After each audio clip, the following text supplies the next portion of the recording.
Allô? Allô, c'est Saint-Martin? Saint-Martin? Ouais, allô? Ouais, salut? Ouais, écoutez, je suis en train de survoler Saint-Martin. J'ai un colis. Il y a un colis. Allô, la tour de contrôle. J'ai un colis. Un colis? C'est pour Monsieur Macron. Un colis, oui. Oui. Oui, c'est un colis. Je dois livrer à Monsieur Macron.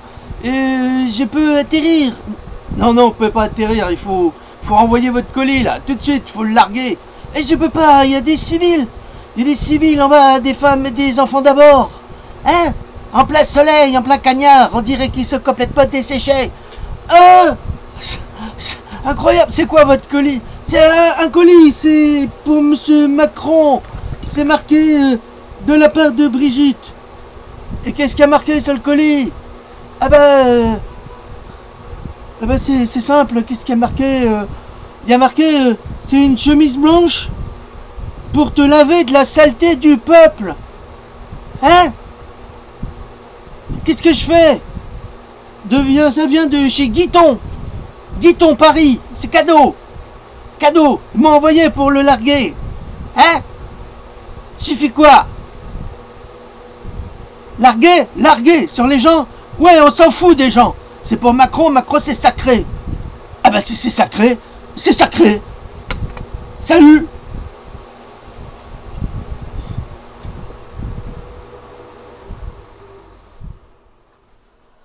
Ouh. Ça fait du bien d'atterrir, hein. Ah, ça fait du bien, vraiment, on se sent soulagé là. On a largué la chemise blanche pour Monsieur Macron, c'était du tonnerre. Hein? C'est pas terrible ça, hein? Alors hier soir, avec ma louloute, on s'est fendu la gueule. Ah, je suis grossier là, je sais, je devrais pas. Pourquoi est-ce qu'on a rigolé? Mais parce que on est quand même tombé sur une information extrêmement importante. Tout de même, Macron qui vient nous parler de...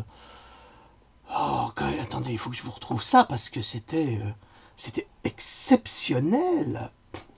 Exceptionnel, Monsieur Macron qui déclare que... Oh ouais, ça vient. Mais oui, ça vient. Mais oui, ça vient là. Les gentils, les petits, les gentils. Alors, Monsieur Macron qui déclare « Nous avons mis en place l'un des plus grands ponts aériens depuis la Seconde Guerre mondiale. » Alors ça, c'est à pisser de rire. Pourquoi est-ce que c'est à pisser de rire? Eh bien, je vais vous expliquer quand même qu'un pont aérien, c'est une liaison de plusieurs avions entre le continent et les zones sinistrées.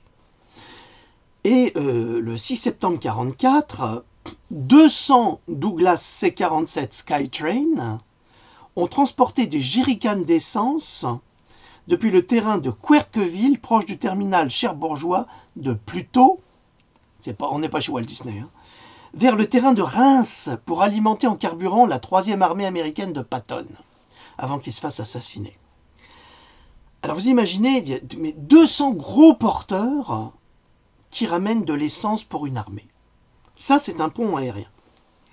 Là, Macron qui déclare qu'il a fait son pont aérien entre le continent et Saint-Martin.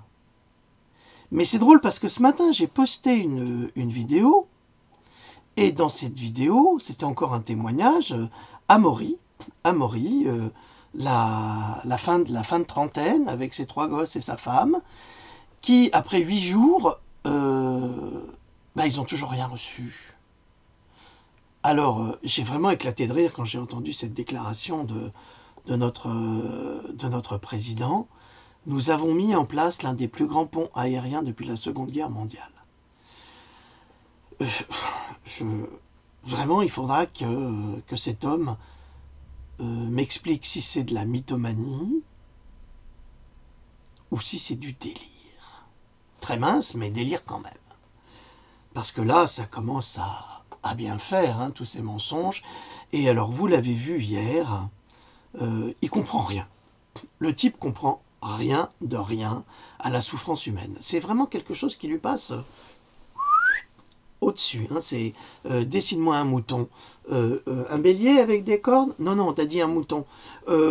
Ouais, une brebis? Non, on t'a demandé un mouton. On ne comprend rien. Alors il y avait ces jeunes femmes qui étaient face à lui et qui ne se sont pas démontées. Alors là, la population est complètement remontée contre Macron, hein, parce que incompétent, incapable, bon à rien, mauvais à tout, menteur. Ils attendent toujours les secours, hein, parce qu'ils n'ont rien, ils n'ont plus rien. C'est ça que les gens ne comprennent pas. On se dit souvent avec les copains, ouais bon j'ai rien, tu parles t'as rien, t'as une baraque, t'as une voiture, t'as une femme, t'as ci, t'as ça, t'as plein de choses, t'as pas rien. Mais eux là ils ont plus rien, il y a des gens qui ont perdu leur famille. Il y a 35 000 personnes qui se retrouvent quasiment peu ou prou à la rue.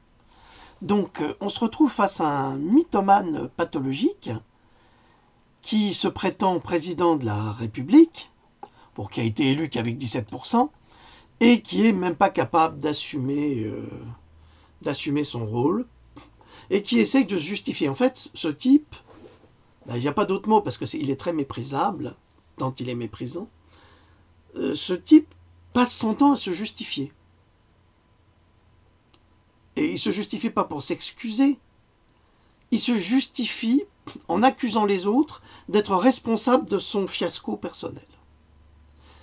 Je sais qu'on n'a jamais autant parlé de pervers narcissique, mais il semble que le type en soit un gros, hein, vraiment le gros pervers narcissique. Ouais. Parce que je vois pas ce qui pourrait être d'autre, à force d'accuser tous ces gens-là, de les rendre responsables d'une chose dont ils ne sont pas coupables, mais dont ils sont entièrement victimes. Et là-dessus, M. Macron, t'es vraiment pas à la hauteur, et plus tu y vas, plus tu t'enfonces, plus tu creuses ta tombe, et là je le répéterai, l'oligarchie, vous vous êtes trompé de candidat. Alors j'ai vu aussi un post d'un de mes amis, Philippe Vimon, qui m'a écrit un truc que j'ai trouvé très très intéressant à propos du paradis fiscal qu'est Saint-Martin. Alors évidemment, ce n'est pas forcément un paradis fiscal pour les gens qui y vivent. Il faut quand même être réaliste. Hein. La plupart d'entre eux ne sont pas forcément des milliardaires, hein. Loin de là. En revanche, il semblerait que beaucoup de riches du continent aient des sociétés à Saint-Martin. C'est ça que je trouve extraordinaire. C'est la plupart de ces gens qui vont nous donner des leçons sur comment gérer notre argent, qu'on est trop dépensier, que c'est de notre faute si la France est en faillite. Et bien tous ces gens-là, ils n'investissent pas en France, ils investissent...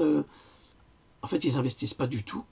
Ils planquent leur fric sous le nom de certaines compagnies bancaires, de soi-disant import-export. Enfin, c'est rudement intéressant de constater qu'on a des personnes très connues, comme Madame Parizeau, comme Petit Bokassa, là, il est aussi dans les Caraïbes. Hein.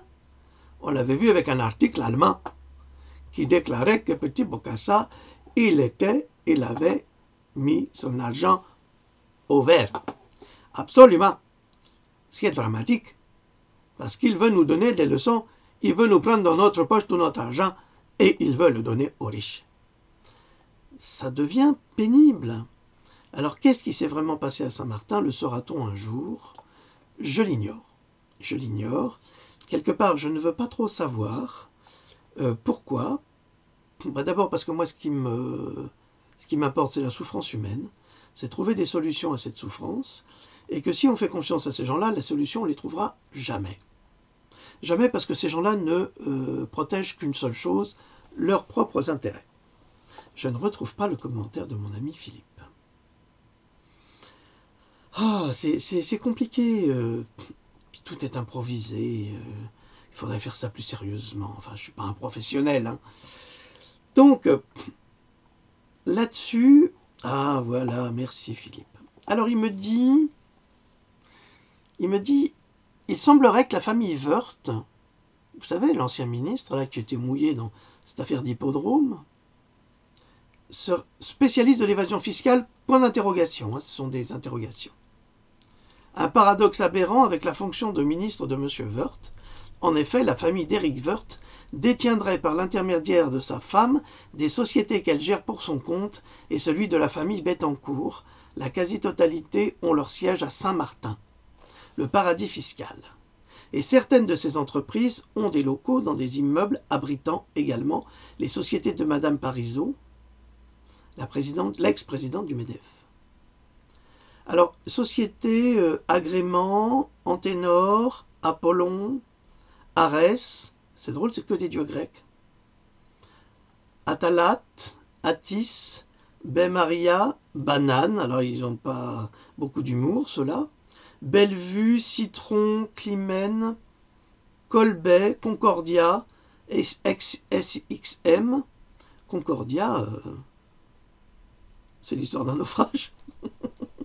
Domino, Eros, Gaïa, SXM, Galice Bay, Gestion Intercaraïbe, Grand Case, location de terrain et d'autres biens immobiliers, Grand Case Finance, enfin bref, Hades, c'est la mort.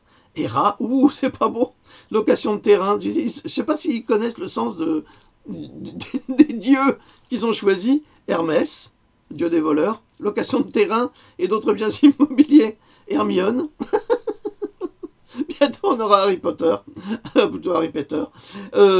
Où sont bon bref, il y a plein de sociétés comme ça à Saint-Martin. Et en attendant, c'est les pauvres cons, c'est les 35 000, pardonnez-moi, hein, pauvres cons qui sont dans la merde absolue, qui sont ruinés, qui payent pour tout cela. C'est affreux.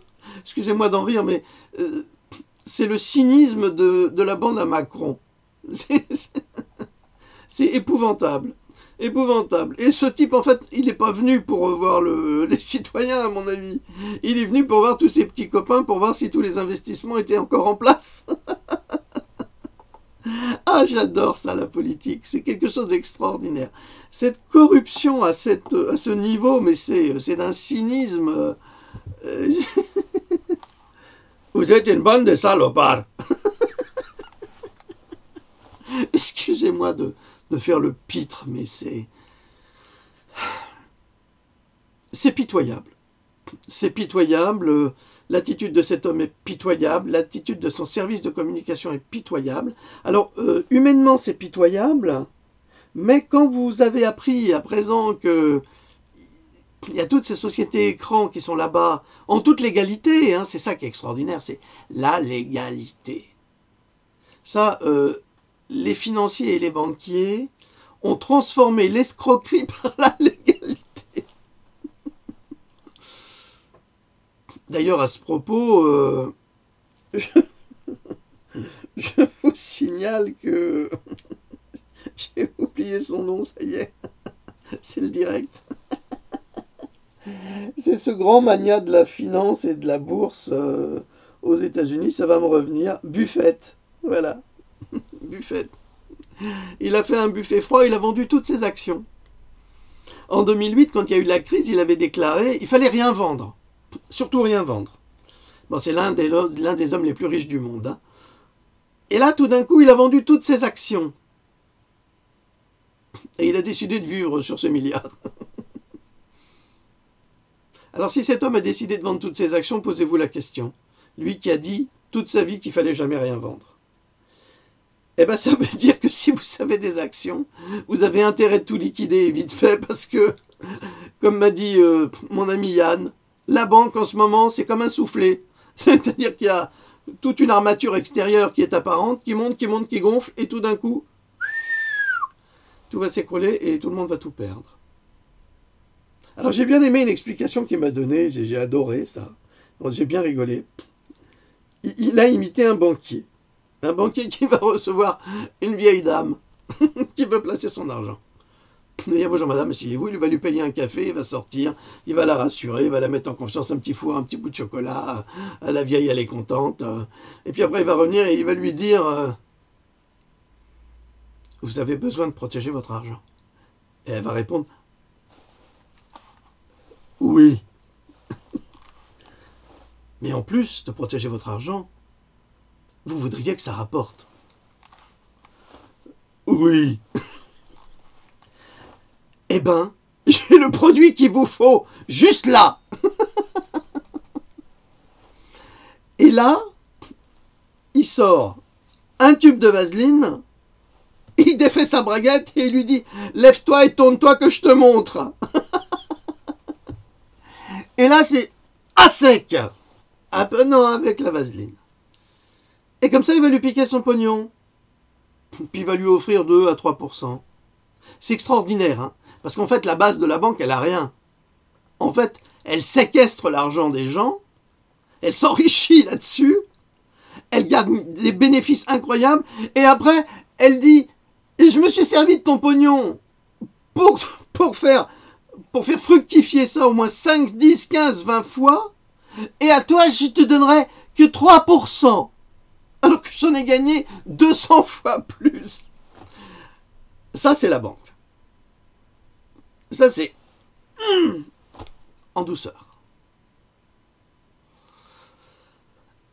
Alors, je vous signale qu'il y a plein d'emprunts toxiques actuellement, que tout est en train de s'écrouler, c'est prévu. J'en ai discuté donc avec mon ami Yann. Alors, les prêts étudiants, les prêts des automobiles, après les prêts immobiliers, les subprimes, vous vous souvenez comment ils ont fait? Vous vous souvenez pas, hein? Ah, ils sont géniaux, les banquiers. Ils ont toqué aux portes des gens qui n'avaient pas beaucoup de sous. Ils leur ont dit est-ce que ça vous intéresserait d'être propriétaire d'une maison? Ah ouais, et je peux pas. Bah si tu peux. Bah non, je peux pas. Bah si tu peux. Et comment je fais? Eh ben tu vas acheter un crédit. On va te faire des crédits. Hein, les revolving, les machins, les trucs. Et le type, il va dire ah bon, je peux être propriétaire de ma maison. Et combien je paye? Et le banquier lui dit rien, tu vas payer 300, 400 dollars par mois, c'est tout. C'est tout. Le mec, il dit c'est tout? Ouais. Et alors, il va se faire un crédit. Sauf que les crédits, si vous voulez, c'est comme une enveloppe. C'est comme une enveloppe. Et les banques qui ont cette enveloppe, elles proposent à leurs clients de leur vendre cette enveloppe. Avec moyennant bénéfice, évidemment. Et chacun va se revendre l'enveloppe jusqu'à gonfler. Et puis évidemment, les actionnaires, c'est un peu comme la pyramide de Ponzi, hein, ils vont demander des sous. Je voudrais moi aussi récupérer des sous, puisque j'ai mis dans l'enveloppe. Et puis on se rend compte que dans l'enveloppe, quelque part, c'est que du vent. Alors on va augmenter les crédits. Parce que le type payait 400, ben il va payer 1300. Et là, il ne peut plus payer, lui, à 1300. Avec ce qu'il gagne par semaine, parce qu'aux États-Unis, en Australie, comme ça, on est payé à la semaine, on n'est pas payé au mois. Donc avec ce qu'il gagne par semaine, il ne peut pas. Alors il va faire un autre crédit, puis un autre crédit, puis ainsi de suite. Et en fait, toute cette bulle-là, qui est un énorme soufflet à fromage, ben, va exploser. Et c'est ce qui s'est passé en 2008. Et tous ceux qui avaient investi dans les enveloppes, eh ben, ils ont tout perdu. Parce que dans le fond, dans l'enveloppe, il n'y avait que du vent. Que du vent. C'est formidable, non? Bah ouais, c'est comme ça que ça marche. Ce qui va se passer, c'est ça.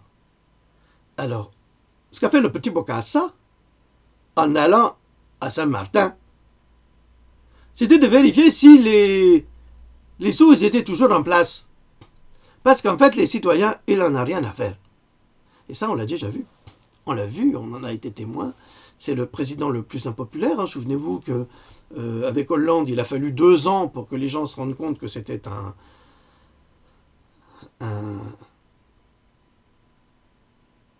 comment je vais dire, un pantin de la finance. Absolument, qu'il a favorisé les banques, qu'il a favorisé les ultra-riches, comme d'habitude. Donc il a fallu 2 ans pour ça. Et chez Macron, il a fallu 2 mois. Ça veut dire que là, messieurs et mesdames de l'oligarchie, ou l'oligarchie, hein, ou madame oligarchie-sama, vous vous êtes trompé de poulain. Vous avez pris le moins charismatique, le plus arrogant, et quelque part le plus faible d'esprit parce qu'il n'avait pas l'intelligence d'un Mitterrand.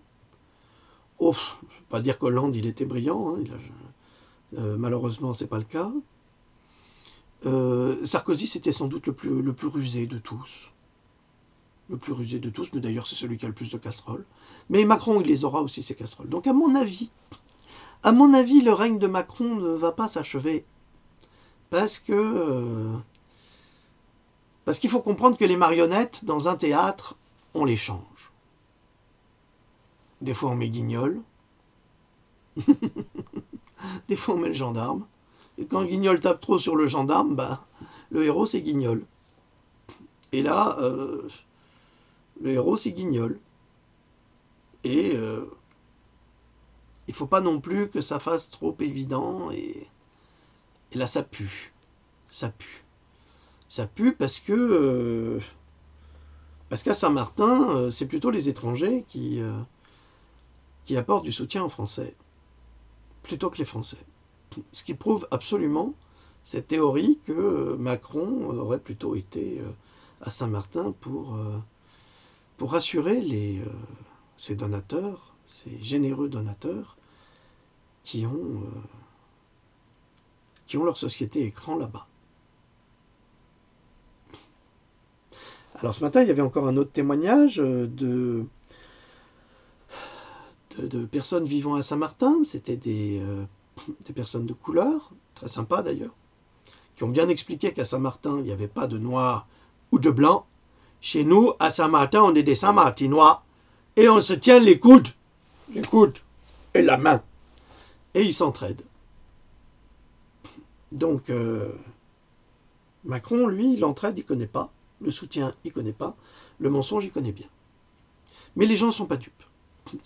Donc, ce Saint-Martinois de ce matin a déclaré que, effectivement, les banques allaient racheter des terrains pour construire des HLM. Comme disait Renaud, la banque, le HLM. Le pauvre, qu'est-ce qu'il est devenu? Une loque humaine. C'est déplorable. C'est dommage d'ailleurs. On ne peut que le plaindre. Donc, et comme il a déclaré, ça va se passer comme dans les Antilles. Ils vont parquer tout le monde dans ces bâtiments et comme ça, on va instaurer la véritable pauvreté dans le pays, dans l'île de Saint-Martin. C'est pas joyeux parce que malheureusement, toutes ces histoires de théorie du complot, on peut supprimer le mot théorie.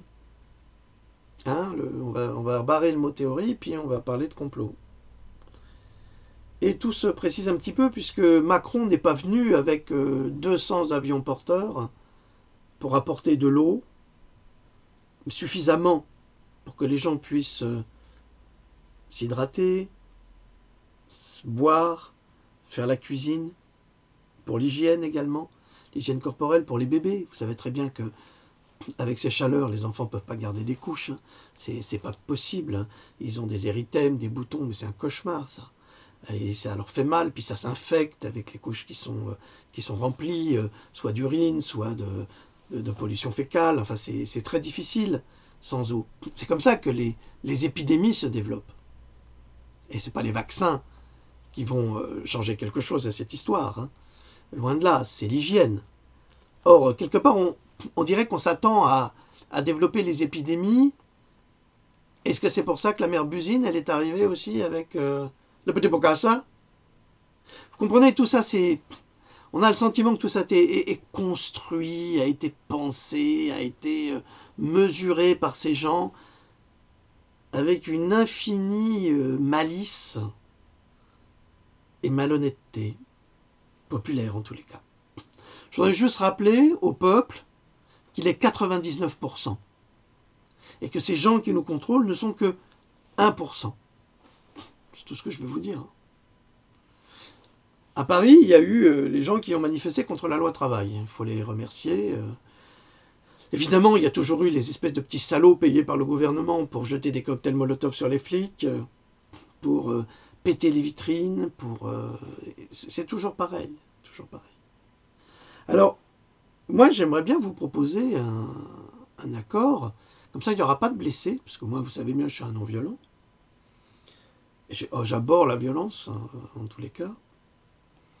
C'est l'argument du faible. Dans toutes les révolutions, quand on a bloqué les industries, c'est là qu'on a fait parler la politique. Si plus personne ne va travailler, au lieu de faire la grève, je dis bien plus personne, les fonctionnaires, les ouvriers, les classes moyennes, si tout le monde reste chez soi, si tout le monde refuse d'utiliser les flux bancaires, en 3 jours, le monde est paralysé. Paralysé. Je me souviens quand j'étais jeune, j'étais en Californie. Oh, je devais avoir 16 ans, je crois. Et l'État de Californie avait décidé d'augmenter le prix de l'essence. Mais les citoyens californiens, ils ont dit « Ah non, non, non, non, non, non, non. Si vous augmentez le prix de l'essence, nous, on ira travailler à pied. » Alors, imaginez Los Angeles, par exemple. Hein. San Diego, c'est des grandes villes. Hein. Los Angeles, c'est 160 km de longueur sur 180 de large, ou l'inverse, je ne sais pas exactement. C'est énorme, c'est les agglomérations à l'intérieur de la cité. Alors imaginez que pour aller bosser, ces gens décident de... Parce qu'on ne vit jamais dans le centre, hein. On vit toujours à côté. Ces gens décident d'aller à pied. Eh bien, ils ne peuvent pas travailler dans ces conditions. C'est pas possible. Donc ça, c'est la manifestation passive. Eh bien, au bout de 2 jours, le gouvernement de Californie est revenu sur sa position et n'a pas augmenté le prix de l'essence. Mais c'était il y a 30 ans, il y a 40 ans. Mais ça m'avait frappé. Ça m'avait frappé. Alors peut-être que pour éviter ces mouvements de foule, les gens pourraient rester chez eux. Pour les vaccins, par exemple, les gens pourraient rester solidaires entre eux. Ben oui, je vous assure, hein, ça marche très bien. C'est même très fort. Et puis, il faudrait peut-être aussi ouvrir des écoles pour enfants non vaccinés. Puisque l'éducation nationale refuse de scolariser des enfants non vaccinés. Eh bien, ouvrons des écoles pour les enfants non vaccinés. Ça fera un merveilleux pied de nez à l'administration et au laboratoire. Et ça montrera que les enfants des écoles non vaccinées seront en bien meilleure santé et en meilleurs résultats scolaires que les enfants des écoles vaccinées. Ah, si vous voulez ouvrir une école, moi je suis partant. Hein. Ouais, je m'en occupe très bien. Hein. Et on fait des développements de pédagogie moderne, on peut faire plein de choses. Ça peut être extraordinaire, hein, mais pour ça, il faut des financements. Évidemment, ceux qui financent travaillent pour les banquiers, qui travaillent pour les labos. Donc c'est difficile, mais s'il y a des gens altruistes et qui ont les moyens, on fait une école, il n'y a pas de souci. Hein. Et je suis partant. Et on prend tout le monde. Hein. Les Chinois, les Arabes, les Noirs, moi je prends tout le monde. Hein. Moi c'est la société arc-en-ciel. Je ne fais pas de différence. Parce que les génies... C'est pas parce qu'on est blanc qu'on est un génie. Hein. Il y a des Indiens, des Noirs, des Chinois qui sont des génies naturels aussi. Hein. Ah non, non, il faut entretenir l'espèce humaine. Hein.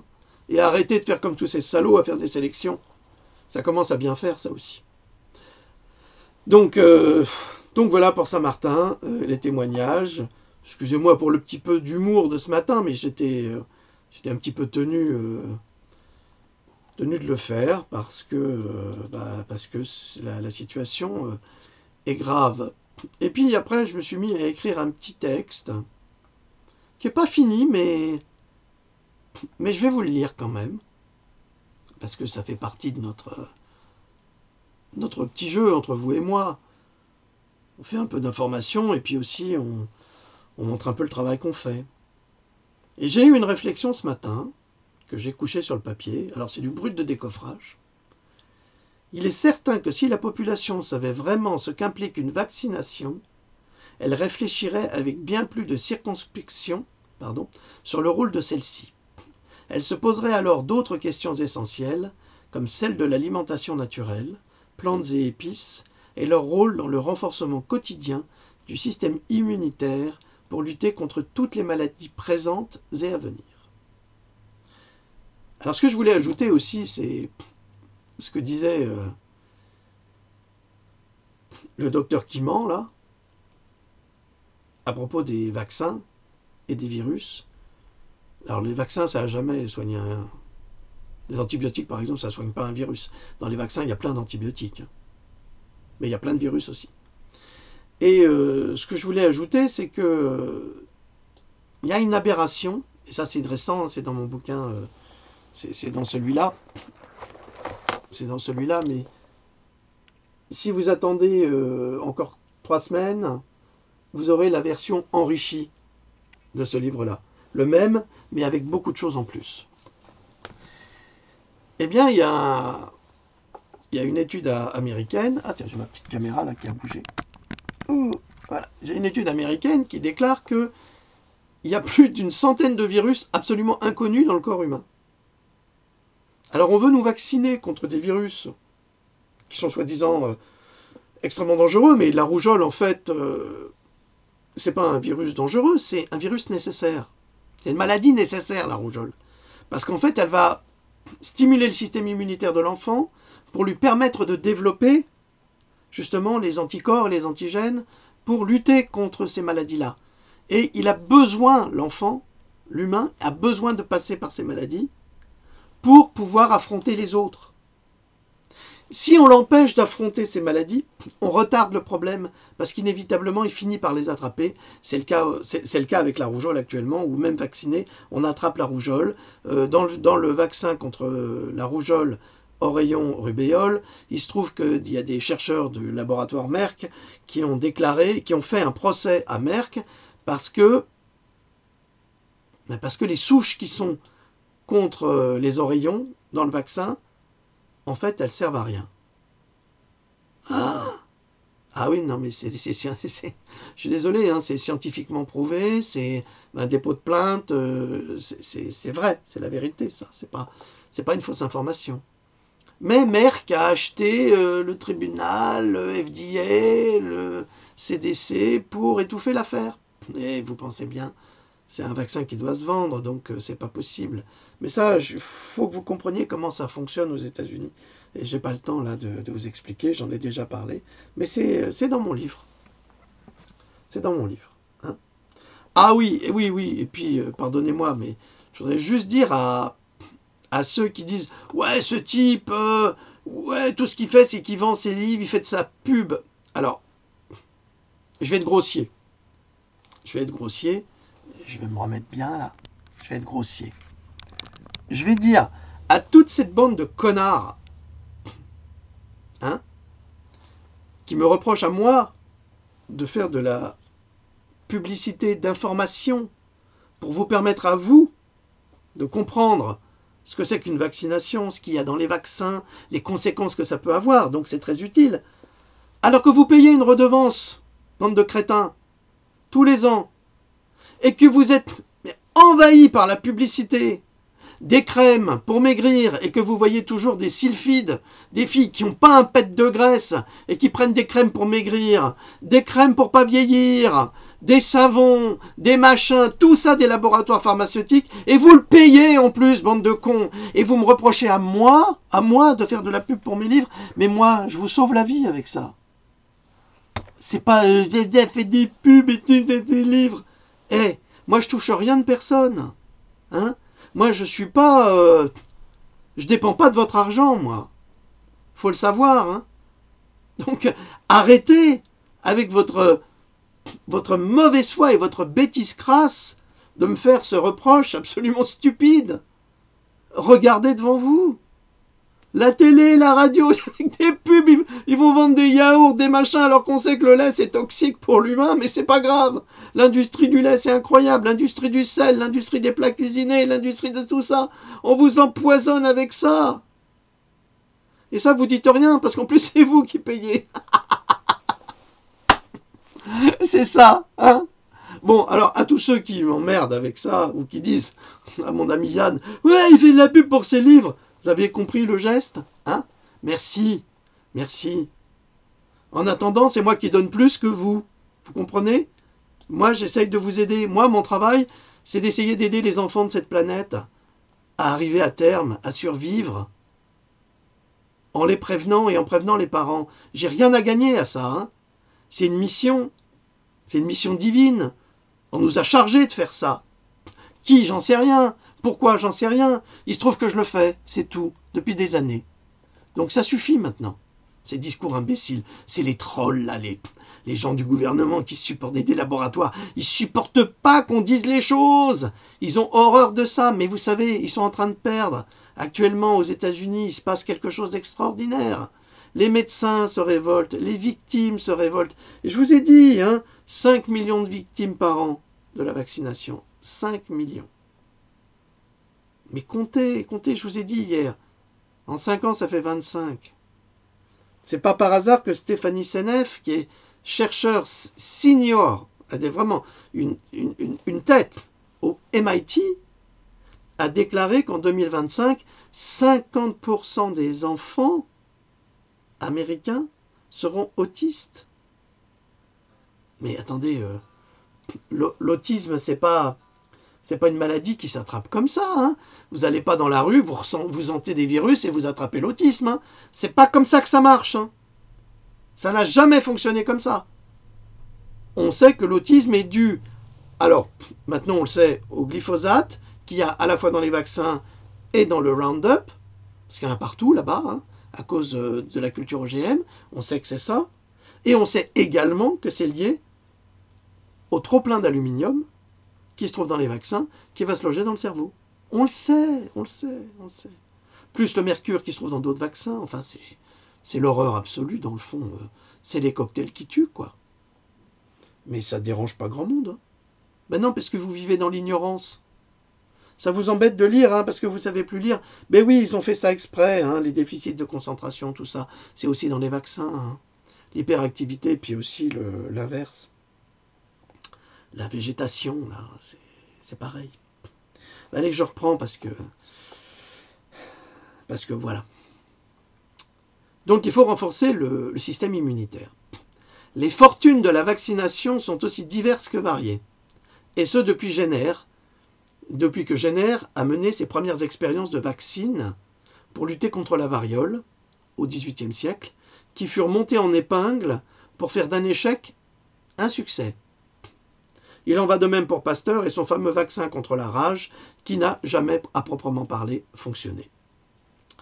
Alors pourquoi il n'aurait pas fonctionné? Mais parce que le petit Joseph, qui était un Alsacien qui aurait été mordu par un chien et qui avait soi-disant la rage, il se trouve qu'il avait 2 frères et que ces 2 frères se sont fait mordre par ce chien et qui n'ont jamais attrapé la rage. Donc qu'est-ce qu'il a fait, Pasteur? Il a vacciné ce petit garçon qui est mort dans des souffrances atroces, mais pas de la rage. Il est mort des suites de la vaccination.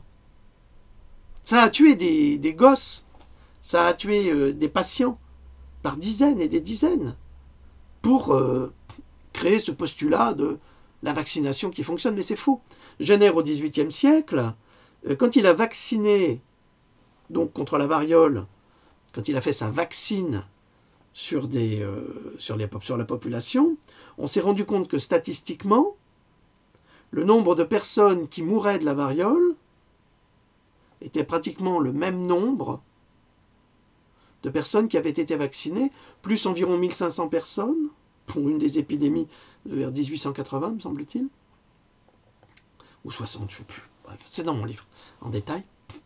Et en fait, on s'est rendu compte que ceux qui étaient vaccinés ont contaminé les autres. Eh oui, ça marche comme ça, chez McDonald's. Mais la vaccination a-t-elle un jour fonctionné? C'est difficile à dire et presque impossible à prouver. Bien sûr, la science est cet immortel bouclier du héros qui le protège d'une mort épouvantable, grâce au vaccin, tout en le constituant de virus plus ou moins maîtrisés et d'éléments d'une toxicité monstrueuse qui finissent par investir son corps et son cerveau au patient, mais à quelle fin au juste? C'est bien là tout le problème, à quelle fin au juste? L'homme en lui-même, parce que ça c'est important, est méprisé. Il n'existe plus. C'est un enfant perdu, abandonné, qui doit être sauvé des méchants microbes, des méchantes bactéries, des enzymes gloutants qui l'envahissent malgré lui. Alors d'autres hommes, supérieurs ceux-là, ont inventé la science. Ils en ont fait une secte, celle qui est au-dessus de tout, au-dessus de la nature elle-même, et ils ont déclaré qu'il n'y avait qu'une vérité universelle, la leur. La science des laboratoires pharmaceutiques. Dans La science et l'hypothèse, publiée chez Flammarion en 1902, Henri Poincaré, le savant Henri Poincaré, déclarait « On fait la science avec des faits, comme on fait une maison avec des pierres. Mais une accumulation de faits n'est pas plus une science qu'un tas de pierres n'est une maison. » C'est intéressant ça. Il en va de même avec les vaccins. On fait des vaccins avec des certitudes imposées, mais cela n'en fait pas des vérités scientifiques. Puisque si l'on analyse les faits et causes, les faits et conséquences, chacun réalise que cette science de la vaccination est loin d'être parfaite. Malgré ce constat scientifique de cet absolu manque de perfection, en 2006, The Public Readiness and Emergency, Preparedness Act, c'est le PREP, ça c'est vachement important, c'est un acte, est devenu une loi sous l'administration Bush, accordant au gouvernement américain le droit de déclarer comme urgence nationale le fait de vacciner la population contre toute infection déclarée dangereuse pour la sécurité nationale, retirant ainsi aux citoyens son droit constitutionnel de choisir ce qui est bon pour lui ou pas. J'en ai parlé dans mon livre « La vérité vous affranchira ». Ce type de comportement était pratiqué dans les camps de concentration nazis, dans lesquels les prisonniers servaient de cobayes aux expériences les plus abominables par vaccination et autres pratiques dites scientifiques. Aucun survivant des camps de la mort n'a pu attaquer en justice le géant de l'industrie chimique, IG Farben, aujourd'hui Bayer,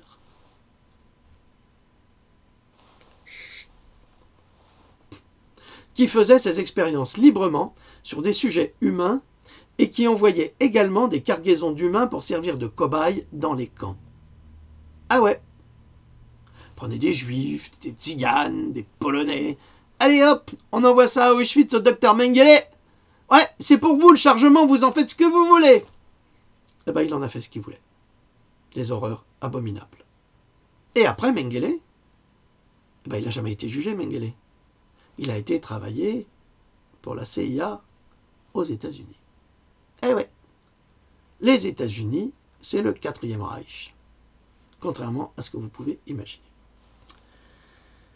Alors, il ne s'agit pas ici de complotisme, mais de faits historiques incontestables, et il serait aujourd'hui honteux de chercher à ridiculiser de pareils faits, ou de pareilles vérités.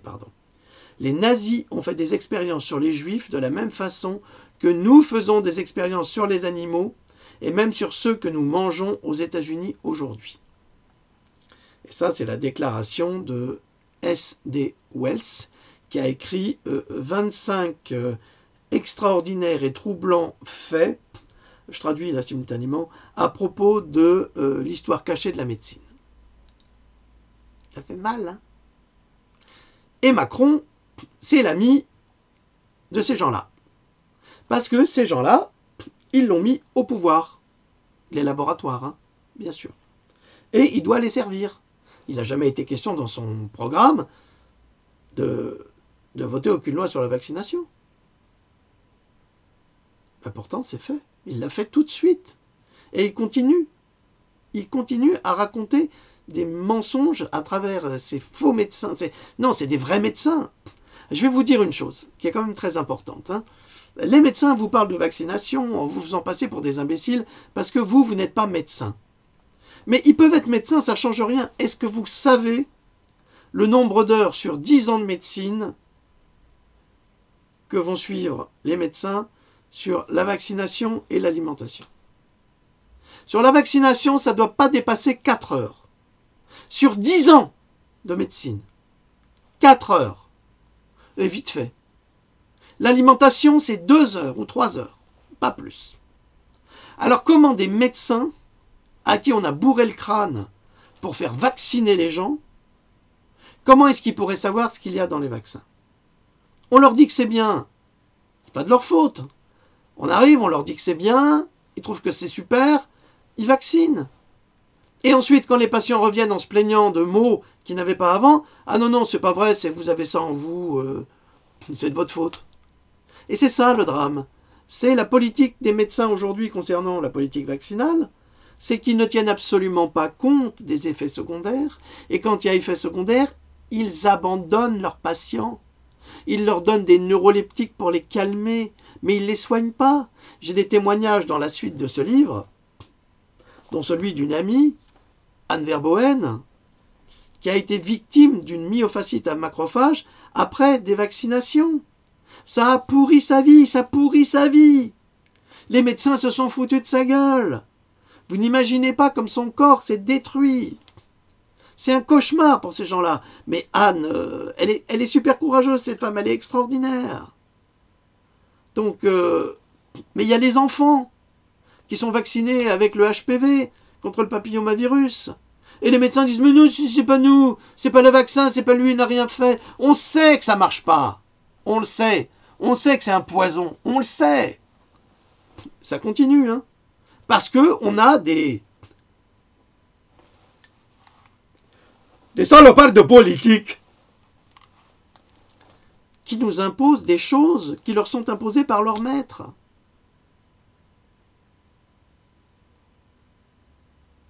On devrait vacciner Macron contre le HPV.